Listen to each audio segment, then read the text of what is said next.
फ़स्क़ और तफ़रीक़। फ़स्क़ व तफ़रीक़ के लिए क़ज़ाए क़ाज़ी ये शर्त है। ये बहस असलन जो है किताबुल फ़स्क़ व तफ़रीक़ जो हज़रत थानवी रहमतुल्लाह अलैह की किताब अल-हिलतुन नाजिज़ा है, उसकी यहाँ पर थोड़ी सी वज़ाहत की जाती है कि अल-हिलतुन नाजिज़ा में थानवी रहमतुल्लाह अलैह ने जो कुछ तफसील से बयान किया है उसको मुख्तसरन अल्फाज में और मुख्तसर तरीक़े पे यहाँ पर बयान किया जा रहा है। चुनांचे फ़स्क़ और तफ़रीक़ के लिए ये क़ज़ाए क़ाज़ी शर्त है।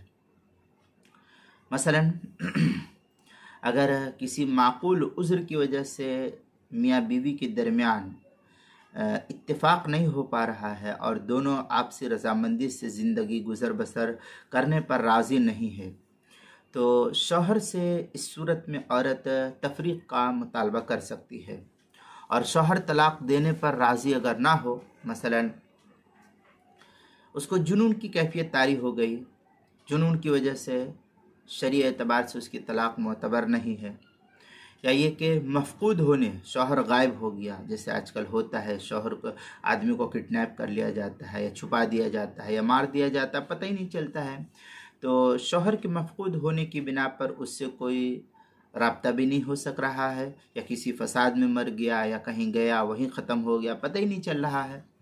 तो इन सूरतों में औरत न तो अपने तौर पर शौहर से अलग हो सकती है और न ही सरकारी अदालत की मुरव्वजा सूरतों के ज़रिए से उसके निकाह के फ़स्ख़ और शरई जो सरकारी महकमात होते हैं, तो सरकारी अदालत जो मुरव्वजा है, जो सुप्रीम कोर्ट है, हाई कोर्ट है या सेशन कोर्ट है, ये जो भी कुछ अदालतें हैं, तो उनकी मुरव्वजा सूरतों की वजह से निकाह फ़स्ख़ करा सकती है या नहीं, ये इसकी क्या सूरत है। लिहाजा अगर वो औरत चाहे तो शरई अदालत जिसको इस्लामी दुनिया के नाम से दारुल क़ज़ा या महकमा शरइया कहा जाता है, तो दारुल क़ज़ा वग़ैरह के ज़रिए से रुजू करके अपने निकाह के फ़स्ख़ कराने का वो मुतालबा कर सकती है। फिर शरीयत की रोशनी में जो फ़ैसला सामने आए उस पर वो अमल करके अपने आप को उस साबिक़ा शौहर से जुदा कर सकती है।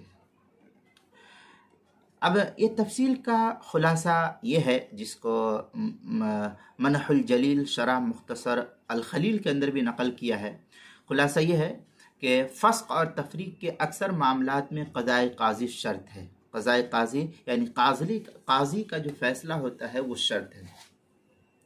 अब जिस मुल्क में बाकायदा निज़ाम मौजूद है वहाँ दारुल क़ज़ा से औरत रुजू करेगी, और वहाँ औरत को हुक्म है कि वहाँ दारुल क़ज़ा से औरत को रुजू कराया जाए। और जहाँ निज़ाम क़ज़ाए क़ाज़ी मौजूद ना हो तो वहाँ फ़िक़्ह मालिकी की रोशनी में जमाअत मुस्लिमीन यानी शरई पंचायत या महकमा शरिया या जो गांव में पंचायत वगैरह होती है उसके ज़रिए से फ़ैसला काजी के फ़ैसले के उसका जो फ़ैसला होगा, जो शरई पंचायत होगी तो उसका फ़ैसला जो शरीयत की रोशनी में हो तो उसका फ़ैसला ये क़ज़ाए क़ाज़ी के कायम मकाम शुमार किया जाएगा।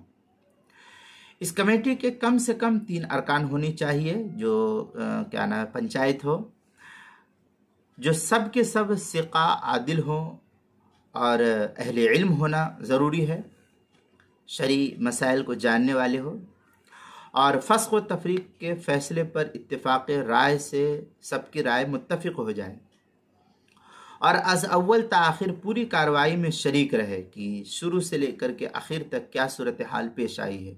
इसके बगैर इस कमेटी का फ़ैसला फ़िक़्ह मालिकी के एतबार से नाफिज नहीं होगा।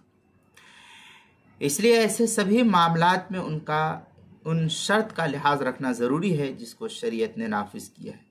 इसके सिलसिले में आपको तफसीली बहस अगर देखनी है तो अल-हिलतुन नाजिज़ा के सफ़ा 45, 62, 166, 168 जो अमारत शरिया दिल्ली से छपा हुआ है नुस्खा, उसके अंदर पूरी तफसील के साथ जो है नकल किया गया है। और मनहुल जलील शरह मुख्तसर अल खलील के 8वीं जिल्द में है, कमाफ़ी मुख्तसर अल खलील हैसु क़ाला व नबदा हुक्म जाइज़ व जाहिल लम युशाविर व इल्ला तअक़्क़बा व मदा गैरुल जूज़ है। इस तरीके की इबारत जो है मनहुल जलील शरह मुख्तसर खलील जिल्द नंबर 8 सफ़ा नंबर 336 पर इसको नकल किया है। इसके अलावा शरहुद दर देर इसके अंदर है, कुल्ला व नज़ीर हो अला क़ौल बाद मन सल्ला बिग़ैर तहरीर फ़इन्ना सलातहु ला तस्सिह व इन असाबल क़िबला। इस तरीके की इबारत जो है शरहुद दर देर के जिल्द नंबर 2 सफ़ा नंबर 286 पर इसको नकल किया है।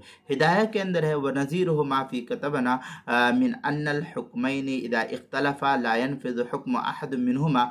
आगे लिखते क़ाल साहिबुल हिदाया लौ हकमा रजुलैन लाबुद्द मिन इज्तिमाई है। इस तरीके की इबारत जो है हिदायत के किताब अदबिल क़ादी बाबु तहक्कुम जिल्द नंबर 3 सफ़ा नंबर 145 जो यासिर नदीम एंड कंपनी देवबंद का छपा हुआ नुस्खा उसके अंदर।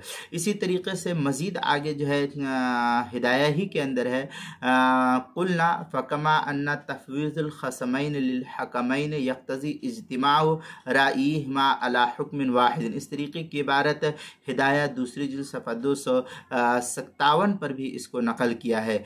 इसी तरीके से मज़ीद जो है इसकी तफसील अल-मुंतक़ा के अंदर नकल की है, कुल्तु फ़लौ अन्नहुमा